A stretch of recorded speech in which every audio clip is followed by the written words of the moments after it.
in preparing for this talk, I learned that the question of what seigniorage is could well be controversial. But actually, before I get into the seigniorage question itself, I want to sort of explain where I see the seigniorage question lying in relation to other interesting issues. In my view, there are three reforms that need to be made in order to make the money and banking system work. First, I say, is ending fractional reserve banking. We shouldn't have a system where you put your money in the bank and the banks say you can have it whenever you want and they lend it out. If you put your money in the bank and you want to get it whenever you need it, they should keep it in the vaults.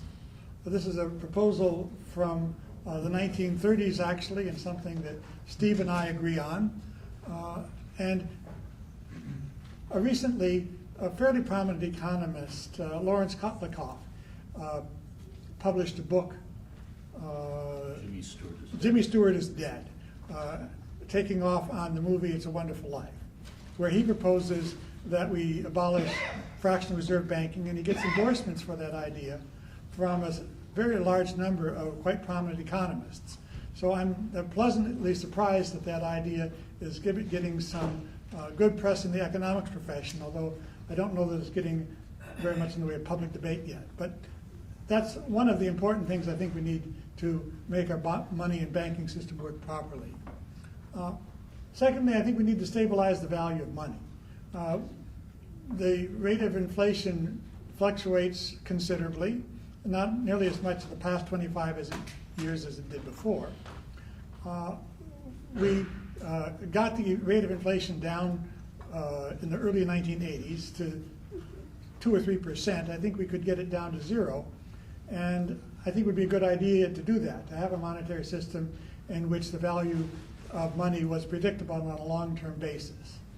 And those of you who have heard me talk before know that my idea is that we should have a requirement, we should promise to deliver something of value, of reasonably stable value, for anybody who wants to turn in their money. And looking for something that had this most stable value relative to the price level, I found that the thing with most stable relative value was bricks. What? Bricks. House bricks. Can you turn it up a little bit? Yeah, can you? It's still very faint back here. Oh, I think I can turn this one up. Can you just call on okay. numbers? Testing 1, 2, 3, 4, 5, 6, 7, 8. Anything better yet? No? Well, I can raise my voice. That's good. Okay, I'll raise my voice. Okay. Go ahead. Okay, so it turned out, if you look at the statistics, that I don't think you'll be able to find anything that has a price level that's more highly correlated with the overall price level than house bricks.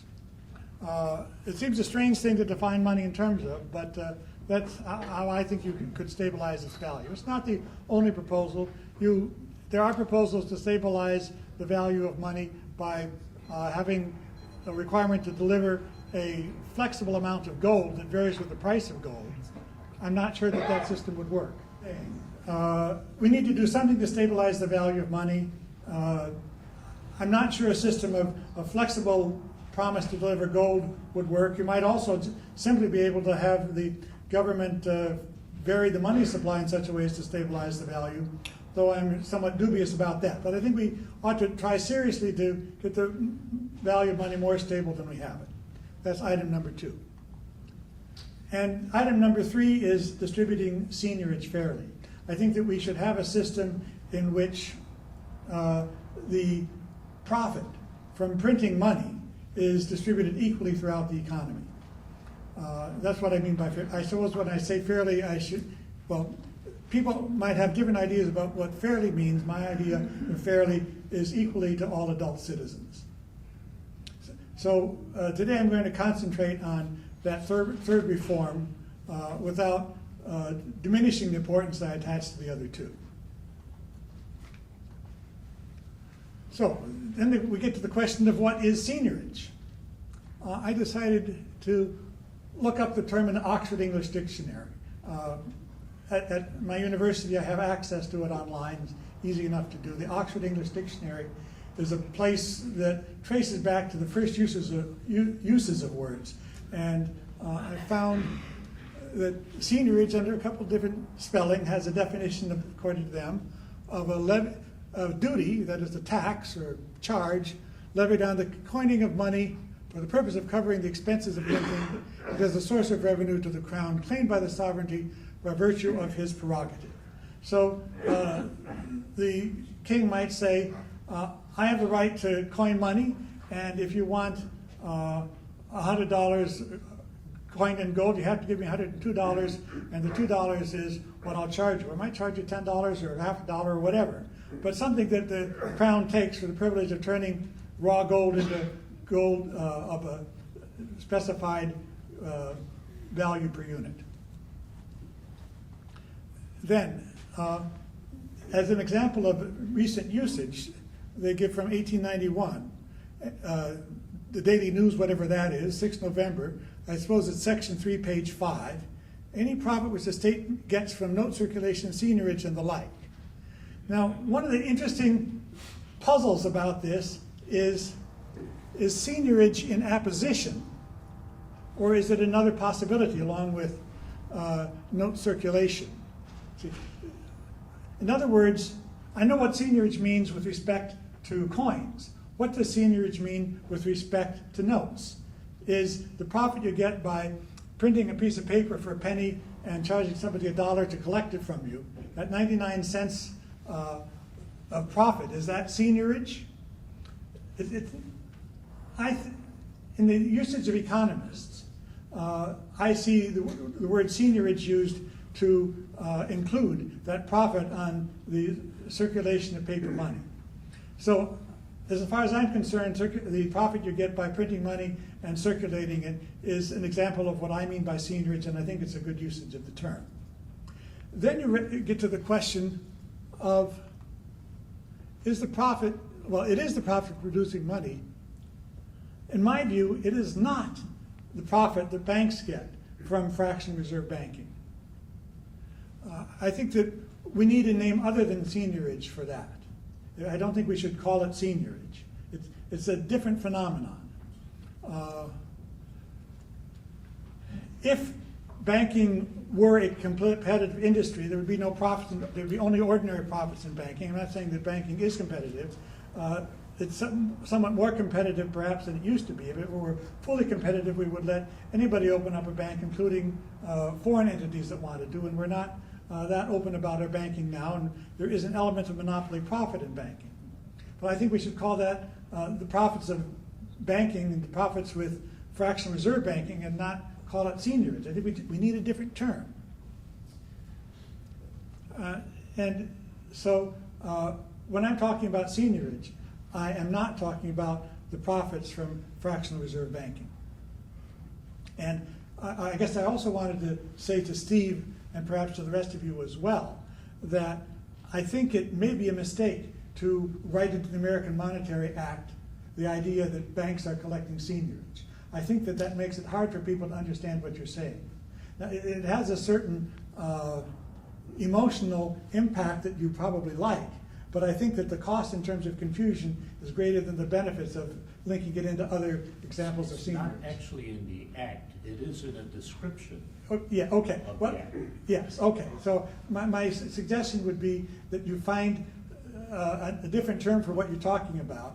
I think that it would be easier to get people to understand what you're talking about if you were to do that. That's at least my opinion. I hope you'll think about that. Of course. So seigniorage tends to be modest for coins and very large for currency, of course. So the idea, when currency is extended from coins to paper, it gets really large compared to what it would be if all we had was coins.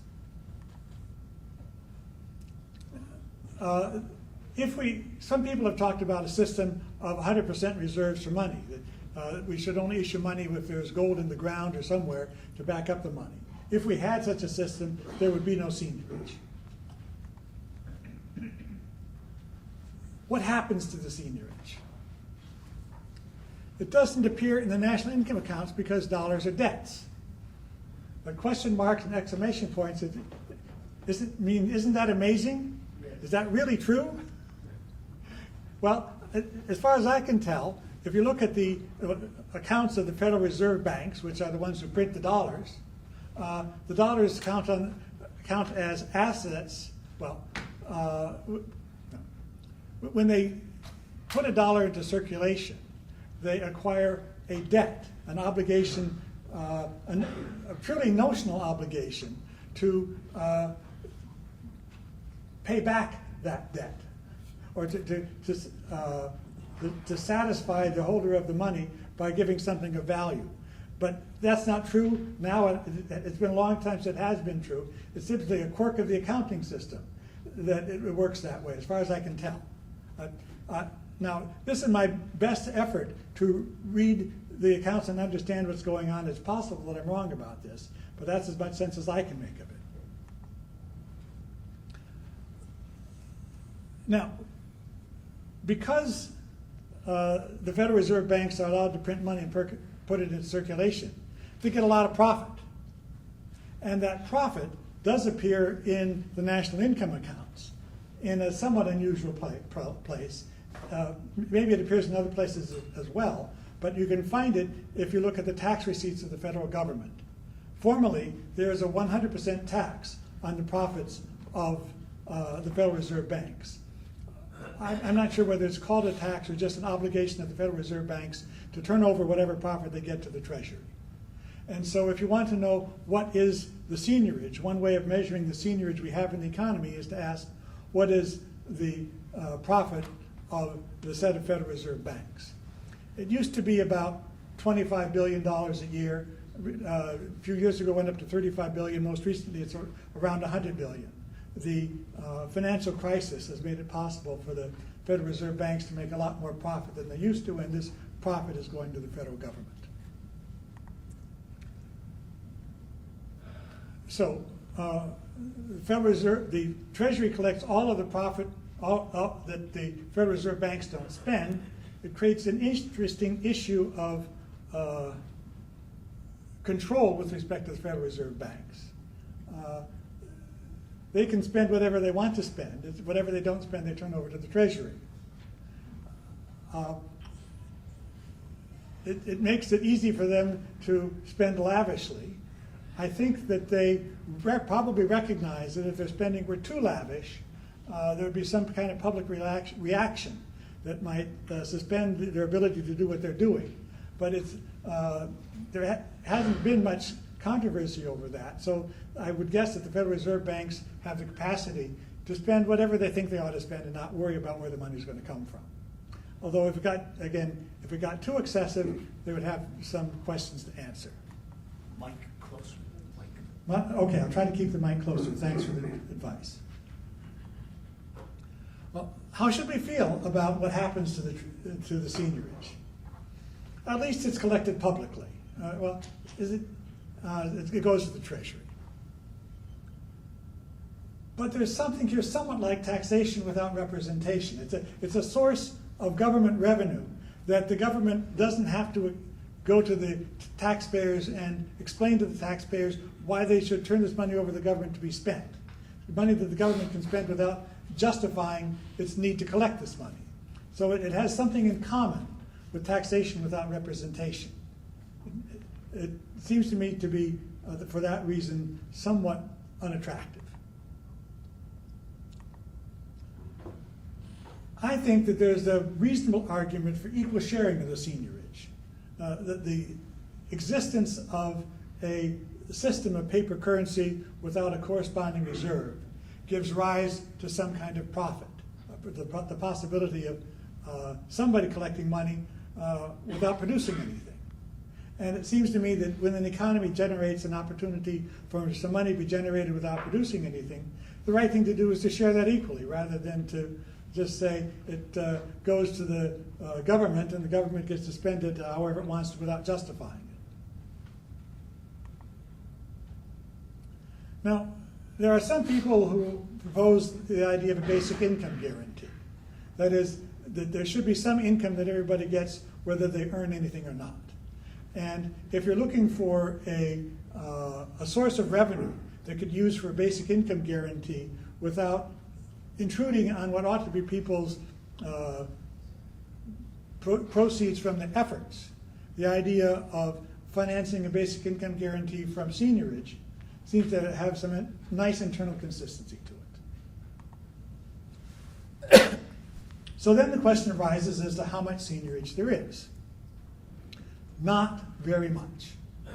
At least before 2008, over the last 50 years, if you put it in real terms, it comes to about $15 per person per month. You're not going to get much of a guarantee, basic income guarantee out of that. Is it worth worrying about? $25 billion a year? Still, it seems there are interesting things that might be done. Another way of looking at seigniorage is to suppose that you had a system where when you turn 18, you get your share of the money supply. And when you die or move to another country, you're supposed to return it. And if we wanted to handle the seigniorage that way, we would give every 18-year-old $4,000 interest-free lifetime loan, his share of the paper money that we all use. An interesting thought. Now, one of the things you can say about seigniorage is that we would expect it to be a lot bigger without fractional reserve banking. If most of the money supply is bank credit, if we were to eliminate the fractional reserve banking system and say that all money is going to be government money, we're going to require banks to take their deposits and put them in the vaults, we'd have a lot more paper money and therefore a lot greater possibility for lending every 18-year-old a significant amount of money interest-free for the rest of his life.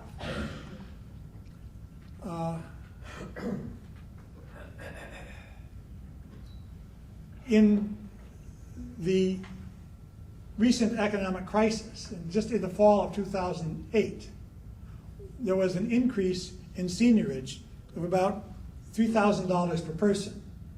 So if instead of stimulating the economy in the various ways we did, we stimulated the economy by increasing everybody's share of the money supply, it would have meant giving every taxpayer an interest-free loan for the duration of the crisis of $3,000 per person.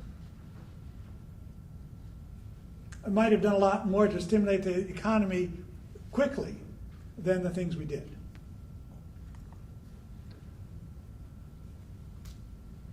Now, another thing that I think might be said in favor of sharing the seigniorage is that it might possibly provide the basis for preventing a run on the dollar. I got to thinking about the possibility of a run on the dollar by reading Kotlikoff's book, Jimmy Stewart is Dead. He talks about how runs happen and how there could be runs on things we haven't seen runs on, like the cash surrender value of life insurance policies. If everybody decided to turn in their life insurance policies and collect the cash, the life insurance companies couldn't deliver. If people ever got to worrying about this and thought that was going to happen, that their life insurance policies would lose value because the insurance companies couldn't deliver, they'd all go and try to make sure they got out before anybody else did, and the system would collapse. You get an asset value collapse from a run on an asset. When people think there's going to be a run, they think they have to get there first. And one can imagine people thinking sometime there's going to be a run on the dollar. People are going to not want to hold dollars anymore internationally.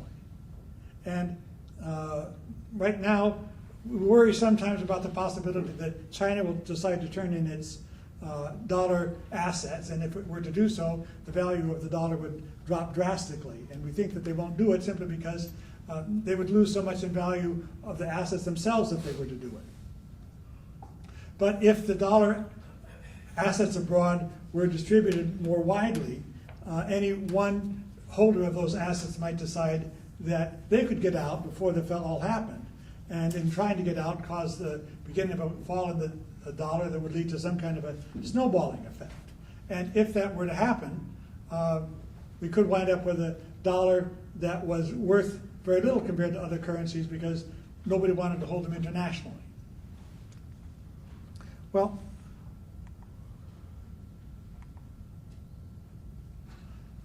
suppose we had a system of money in which we shared the seigniorage, giving every 18-year-old his or her share, expanding the amount of seigniorage that everybody had and the amount of money that everybody had whenever we needed to expand the money supply because the economy expanded. Then we could also tell people, well, if we ever have to contract the money supply, you're going to have to turn in your share of the loan. Why don't I just allow you to expand on your laugh there? What percentage of people would have the cash to cover that? Well, the rich would anyway. And suppose we could extend credit to those, and, put it on your future tax bill. We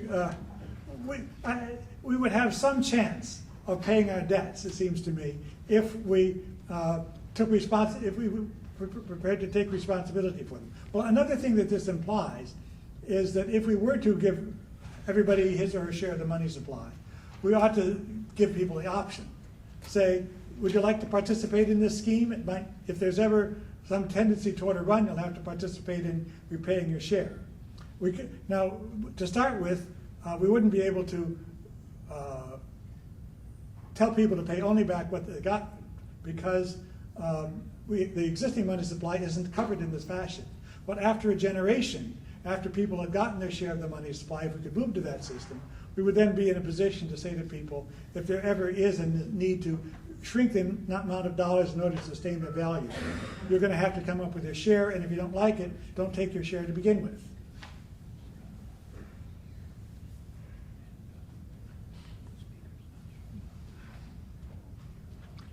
So it seems to me that if you were to try to estimate the probability of a run on a dollar, it would make sense to say that that probability would be smaller if we had some system for dealing responsibly with a reduction in the global demand for dollars that meant there was going to be a fall in the dollar. I don't think we have any plan. I think that makes the probability of a run on the dollar higher than it would be if we planned for such an event. Then I want to turn now to a subject that is of interest to some people here, I would guess, from past conferences, and that's whether we should use seigniorage as a source of financing for infrastructure projects, things that we ought to do as a society.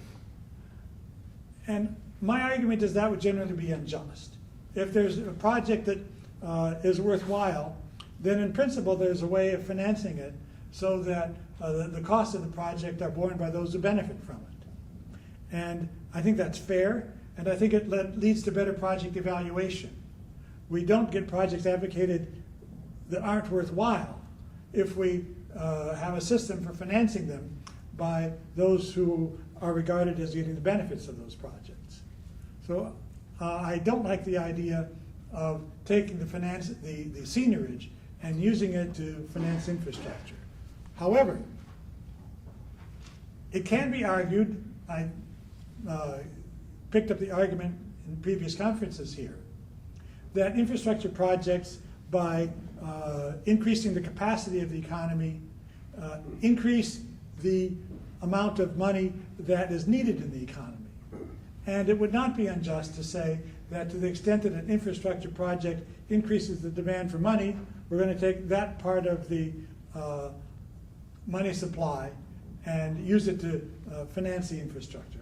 But I think that there would be a relatively small proportion of the cost of infrastructure projects. But I haven't studied the subject, so I can't say for sure.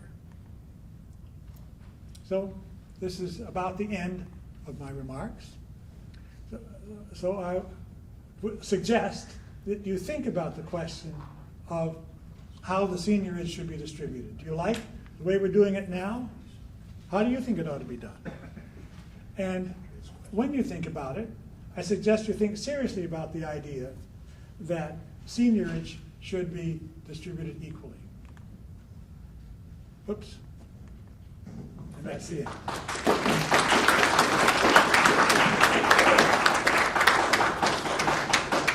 Yes.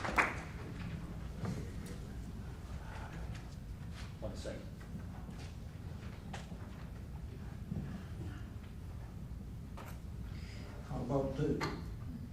How about the debts? What about the debts? The best estimates are about 120 trillion. Dividing that by the population, you've got $40,000 per person. How about using Seigniorage for this? I haven't thought about it. I guess I would be inclined to distribute the cost of repaying the debt somewhat more unequally, on the ground that the debt was probably generated by a process which, if it had benefits at all, didn't benefit everybody equally. And I'd like to see if I could figure out who the beneficiaries of the debt process were and collect the money to pay the debts from those people. That will also be the subject of the next speaker, Professor Yamaguchi. Okay, we got it. That's okay, I think being from Brooklyn, I learned to talk aloud. I've got put out a paper, and I've totaled up since 1957 through 2006 what the total national debt was each of these years, and then I took the federal funds rate and the discount rate and averaged it out to find out about how much money the Federal Reserve collected each and every year. And for example, now I'd like to go over this with you later to find out where my logic is wrong, because if my logic is right, in 2006 the total national debt, all sorts of it, was $48 trillion. The average interest rate on federal funds rate discount rate was 6%, which means the Federal Reserve got $2.88 trillion in that year alone. Now, what part of that did the Federal Reserve say were expenses so they could keep, and what part of that did they give back to the U.S. Treasury? I don't think they collected that much. Well, I'd like to go, I did some homework on Yeah. this. Okay. You know, the Okay. Federal Reserve didn't collect that much? Well, the Federal Reserve collects interest only on the debt held by the Federal Reserve. Right. Yeah, and Well, every dollar created, though, comes from the Federal Reserve, or Yeah. every dollar of credit. yeah, yes. You can't put a dollar on credit unless you get the authorization from the Federal Reserve to loan that dollar. Isn't that right? Okay. Well, I haven't thought about your question, and I could be wrong, but let me tell you where I think I see things somewhat differently, and that is that I can imagine a transaction in which the Treasury prints a bond and sells it to somebody, and then pays interest to that person, and the Fed has nothing to do with it. The Fed has a lot to do with government debt, but not all government debt is held by the Fed. So I think that you're calculating the total interest on the debt, which is something different than the seigniorage on currency. Well, I'd like to go over this with you after. I'd like Okay. to check the logic out on it. Okay, Thank you. back there. Oh, Nick, sorry, I've got the Okay. microphone. Okay. Nick, you mentioned that the seigniorage or the per person increased by about $3,000 in the fall of 2008. Yes. So that was an increase of $3,000. So have you worked out what the total seigniorage per person would be based on that way of calculating it? Well, it was about $4,000 per person to begin with. And so the $3,000 would then take it up to $7,000 per person at the end of 2008. Oh, so that's the accumulated amount when someone turns 18. Right. Is it? Okay, right. Yeah. Now, Thank you. there's another, let me mention another aspect of this that I seem to have left out of my talk, though I meant to put it in. And that is that I've tried to guess what the seigniorage would be in the absence of fractional reserve banking. And the first round calculation was that the seigniorage would be $40,000 per person. But that assumes that the money supply without fractional reserve banking would be what M2 is today. And I think that what we would have in the absence of fractional reserve banking is that people would have some of their assets in the form of currency and put it in banks, and others they would have as shares in mutual funds. We'd have mutual funds that invested in loans, and if you wanted to get out of those loans, you wouldn't just ask for your money back. You'd ask the company you had invested in to sell your shares, and you'd get whatever you could get for those shares, and that wouldn't be money. So I don't know how that division would go, but it wouldn't be implausible to say that seigniorage would be perhaps something on the order of $20,000 per person in the absence of fractional reserve banking.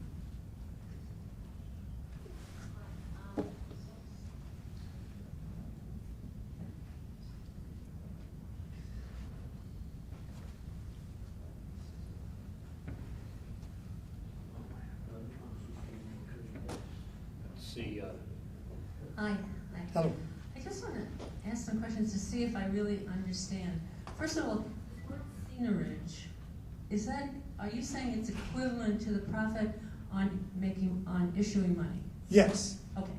So for the Fed, my understanding is they're fighting tooth and nail for any audit. So they don't want us to know what their expenses are or what their machinations are. So I'm going to assume that they're spending as much of that profit on making themselves more powerful around the world and calling it all expenses. Is that fair? I think that the more likely to be spending it on going to conferences and buying Oriental rugs for their offices. airplanes. Now, I don't know for sure, but I haven't heard suggestions that they're spending money on an international basis, but that just might mean that I'm uninformed. Oh, thank you. Any more questions? My question is the same. If you got that $100 billion as a seigniorage number from the Fed, that probably translated to the $15 per person per month. Well, no, it was, I think 25 billion translates to $15 per person per month. Oh, it does, because you said it went from 25 to 35, and now it was 100 billion. Right. The $15 a month was at the $25 level. Okay, but still, those numbers are coming from the Fed's own financial information. Well, the number that is public is how much money the Fed turns over to the Treasury as their profit. So I'm kind of with her. Yes. There's a little, at least we all understand, there's a little doubt into that number based on how much they could use as their expenses prior to turning it over. Right. That is correct. I didn't make an effort to find out how much that number is. It might be, as was suggested, that you can't find out that number if you try. But since I didn't try, I can't say. So a comment made earlier that even the notion of seeking to audit the Fed was just a diversion. Maybe it is not. It's another important component of this overall fight. Yes. It seems to me that there isn't a good reason why the public shouldn't know what the Fed is doing with their finances. I think that there's a certain amount of ambiguity as to whether the Fed is part of the government or not. But I think that we should regard it, if it isn't part of the government, as a kind of a public utility that ought to have its books open to all of us.